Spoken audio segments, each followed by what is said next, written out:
Selamat berjumpa kembali pada materi berikutnya, yaitu materi yang nanti akan kita pakai pada pemeriksaan-pemeriksaan di rumah sakit, bank darah, atau nanti di UTD saat kita bekerja, yaitu pemeriksaan golongan darah metode swab test. Jadi kita akan memberikan pengantar untuk praktikum. Kita masuk ke materi di PowerPoint, di pemeriksaan golongan darah metode swab test. Untuk prinsip pemeriksaan masih sama sebelumnya, yaitu kita akan mencari antigen dan antibodi. Jika nanti antigen tersebut ketemu dengan antibodi pasangannya, dia akan aglutinasi. Jadi baik di metode slide test, metode play test kemarin sebelumnya, itu nanti akan menggunakan prinsip yang sama. Jadi kita akan mencari antigen ataupun antibodi. Antigen nanti yang ada di sel darah merah, kemudian antibodi yang ada di serum atau plasma pasien. Kemudian untuk alat bahan dan reagensia masih sama juga, cuman bedanya untuk yang materi ini ada tambahan anti G, itu nanti ada anti A, ada anti B, kemudian ada anti D, kemudian ada RIA, RIB, RIO, kemudian bovin albumin 6% sebagai kontrol, kemudian juga ada salin, kemudian sampel. Untuk alat kita masih sama sebagian seperti kemarin, yaitu centrifuge, kemudian pipet pastur, kemudian tabung reaksi, kemudian rak tabung, labu semprot, kemudian alat tulis untuk menulis nanti di checklist dan lembar kerjanya. Oke, untuk mempercepat waktu, kita akan masuk mulai ke cara kerjanya. Jadi nanti sebelum kita masuk ke dalam praktek, kita persiapan alatnya dulu yang lengkap. Tadi sudah checklist perlengkapan alatnya, checklist persiapan alat, lembar kerja persiapan alat dan sebagainya sudah kita kerjakan sebelumnya. Kemudian kita masuk ke cara kerja. Itu kita menyiapkan tabung sebanyak 8 buah, kemudian taruh di rak. Untuk masing-masing tabung nanti diberi identitas yang jelas. Jadi kadang banyak kesalahan akibat identitasnya nggak jelas, kemudian terhapus atau mungkin mirip dengan yang tabung lain, atau mungkin juga nanti karena kita mengerjakan crossmod banyak, kemudian pasien-pasien yang lain yang mirip namanya dan sebagainya. Jadi saya sarankan untuk satu pasien dulu atau satu donor dulu diselesaikan, kemudian nanti bisa muncul untuk pasien atau donor yang berikutnya. Beri label pada tabung pertama, misalnya anti A, tabung kedua kita kasih identitas anti B, kemudian tabung ketiga RIA, tabung keempat RIB, kemudian tabung kelima RIO, kemudian tabung keenam autokontrol, kemudian pada tabung ke-7 anti D, kemudian pada tabung ke-8 bovin albumin 6%. Kemudian setelah kita berikan identitas yang jelas masing-masing tabung tadi, selanjutnya setelah kita pisahkan serum atau plasma dan selnya sebelumnya, dan kita sudah menyiapkan suspensi sel 5%, baik itu untuk pasien atau misalnya atau kalau kita nanti melakukan uji silang serasi itu dan donornya. Jadi sampel yang akan kita periksa sudah kita jadikan suspensi 5%. Kemudian plasma atau serum sudah kita siapkan sebelumnya. Kemudian isi masing-masing tabung. Ada tabung yang pertama, kita lihat ada tabung pertama yang kita kasih identitas tadi anti A. Masukkan 1 tetes anti A, kemudian ditambah dengan 1 tetes sel suspensi 5% yang diperiksa. Ingat, ini suspensinya 5%. Kalau yang waktu kita slide test, kita play test kemarin sebelumnya adalah 10%. Kemudian tabung kedua, kita teteskan 1 tetes anti B, kemudian ditambahkan 1 tetes sel 5%, suspensi 5% sel yang diperiksa. Kemudian pada tabung yang ketiga, ini sudah masuk pada yang serum grouping. Yang tabung pertama dan kedua tadi adalah cell grouping atau cell typing. Kita mencari antigen untuk yang tabung 1, 2. Kemudian untuk tabung 3, 4, 5, ini kita untuk pemeriksaan serum grouping atau menentukan antibodi. Tabung yang ketiga, kita isikan 2 tetes serum yang kita periksa, serum pasien atau serum donor. Kemudian ditambahkan 1 tetes sel A atau RIA standar yang kita siapkan sebelumnya, yang suspensinya juga 5%. Kemudian pada tabung keempat, kita masukkan 2 tetes serum, masih sama serum yang kita periksa tadi, ditambahkan 1 tetes sel B, sel B-nya juga sel B standar atau tes sel B, suspensi 5%. Kemudian pada tabung kelima, kita masukkan atau kita teteskan 2 tetes serum atau plasma yang diperiksa, kemudian ditambahkan 1 tetes sel O standar, suspensi 5%. Untuk tabung ke-6 adalah tabung autokontrol, isinya punyanya pasien semua. Kalau itu yang kita periksa donor berarti punyanya donor semua. Isinya adalah 2 tetes serum pasien, ditambahkan 1 tetes sel pasien suspensi 5%. Jadi ini punya pasien semua. Serumnya serum pasien dan selnya suspensi 5% ini juga punyanya pasien.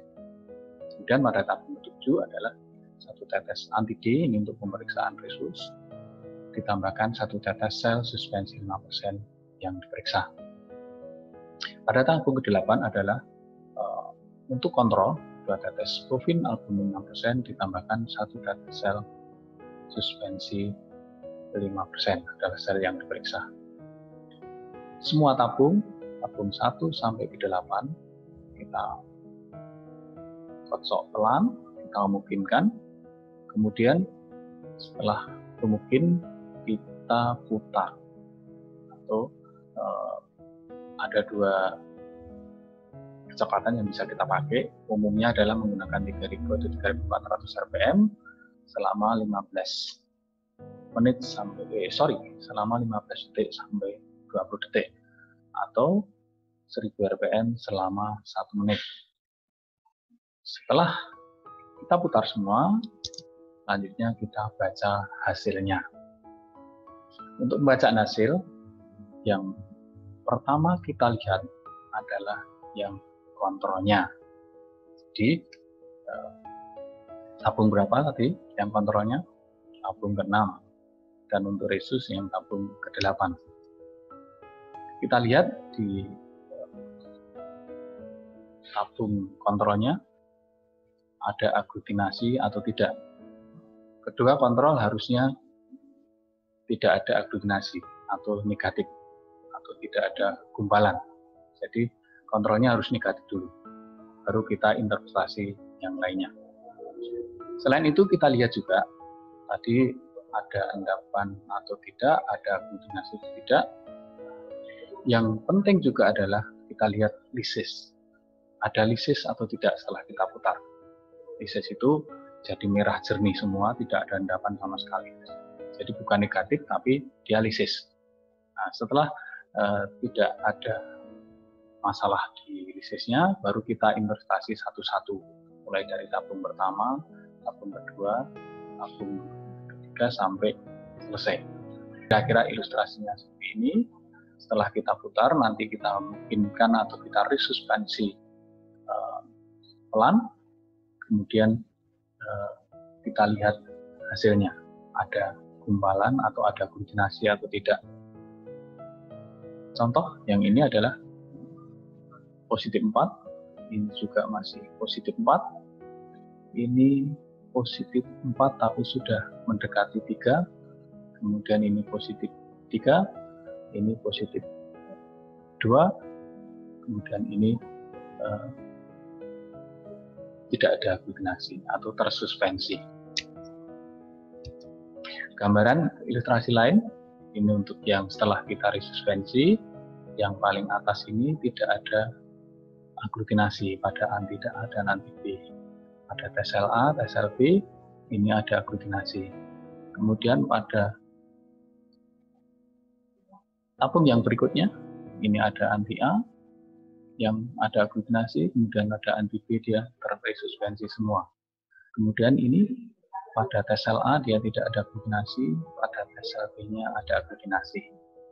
Kemudian yang tabung berikutnya, ini yang pada anti A, ini tidak ada aglutinasi, pada anti B dia ada aglutinasi. Positifnya ini hampir semua 4.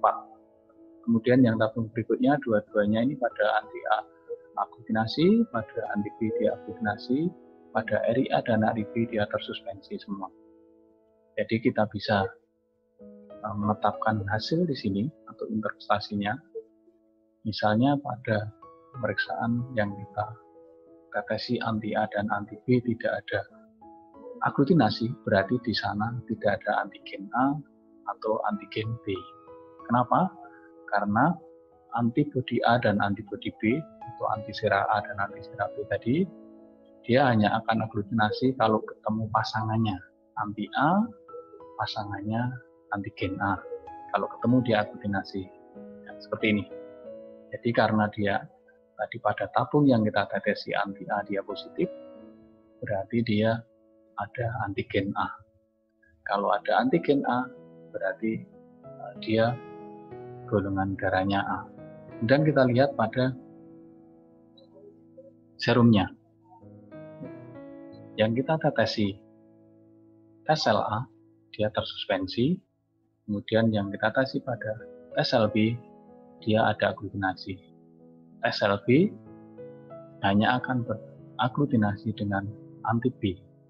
Jadi pada sampel yang bagian ini tadi ketemu antigen A, kemudian ketemu juga antibodi B. Yang sebelumnya tadi tidak ada antigen, tapi ada antibodi dua-duanya. Jadi golongan darahnya O. Dia tidak memiliki antigen, tapi punya antibodi A dan antibodi B. Kita lihat pada sampel berikutnya. Pada tabung yang kita berikan anti A, dia tersuspensi, tidak ada aglutinasi. Pada tabung yang kita tetesi anti B, dia ada aglutinasi. Berarti anti B ketemu dengan antigen B, dia aglutinasi. Berarti di sini ditemukan antigen B. Kemudian pada pemeriksaan plasma atau serumnya, pada RIA dia positif. Kemudian pada RIB dia tidak positif atau tidak ada aglutinasi. Berarti tadi anti B hanya ketemu dengan antigen B. Berarti di sini ada antigen B, kemudian pada serumnya ada antibodi A. Ditemukan antigen B pada selnya, kemudian pada serumnya punya antibodi A. Berarti golongan darahnya B. Kemudian pada tabung berikutnya, yang ditetesi anti A dan anti B dia positif dua-duanya. Berarti di sini ditemukan antigen A dan antigen B. Kita lihat pada serumnya yang direaksikan dengan tes sel A dan tes sel B, dua-duanya negatif. Jadi di serum ini tidak ditemukan antibodi A ataupun antibodi B. Berarti kalau ditemukan antigen A dan antigen B pada selnya dan tidak ditemukan antibodi A dan antibodi B pada serum atau plasmanya, berarti golongan darahnya adalah AB. Ya, jadi kita menetapkan antigen pada sel darah merahnya dan menetapkan antibodi pada serum atau plasmanya. Nah, ini ilustrasi lain seperti ini. Positif 4, gumpal jadi 1, cairan sekelilingnya jernih seperti ini. Pada gambaran yang sini, cairan sekelilingnya jernih, yang gumpal jadi 1. Ini juga terlihat jernihnya karena ini pewarnanya aja yang tinggal terlihat. Yang B juga ini. Kemudian positif 3, dia gumpalan besar-besar, cairan sekelilingnya masih jernih. Positif 2, dia gumpalannya sudah agak kecil tapi sudah mulai agak kemerahan di cairan yang tersuspensi. Kemudian positif 1 itu seperti pasir namun masih nampak kelihatan gumpalan dan cairan kemerahan. negatif dia tersuspensi seperti pada samping ini, dia tersuspensi semua. Diingat tadi yang pertama kita lihat adalah di autocontrol, kemudian ada lisis atau tidak, kemudian baru kita melihat aglutinasinya. Interpretasikan tadi, kemudian kita tulis atau kita dokumentasikan dalam checklist dan lembar kerja supaya nanti bisa didokumentasikan. Misalnya ini sebagai contoh, ini checklist yang di atasnya adalah checklist, kemudian yang di bawahnya adalah lembar kerja atau lembar hasilnya. Jadi nanti misalnya kita sudah meneteskan anti A, contohnya pada checklist. Kemudian kita sudah teteskan sel, kita centang, begitu seterusnya. Jadi kita tidak lupa tadi sudah meneteskan atau belum. Jadi ini sekaligus untuk mengetahui kalau kita sudah melakukan pekerjaan tersebut. Kemudian setelah diputar, kemudian dibaca reaksi, hasilnya ditulis di lembar hasil di bawah ini. Jadi nanti misalnya pada anti A dia positif, anti B dia negatif, tes sel A dia negatif, tes sel B dia positif, kemudian tes sel O dia negatif, autokontrol negatif, anti D positif, kemudian pada kontrol albumin dia negatif. Kesimpulannya di sini adalah golongan darah A. Ditemukan antigen A, kemudian ditemukan juga antibodi B dan antigen D. Kemudian pemeriksanya siapa ditulis, kemudian dicek oleh siapa, kemudian nanti disahkan oleh siapa. Ini nanti setelah lengkap semua menjadi dokumen resmi. Demikian yang bisa saya sampaikan untuk pemeriksaan golongan darah metode tube test. Semoga bermanfaat.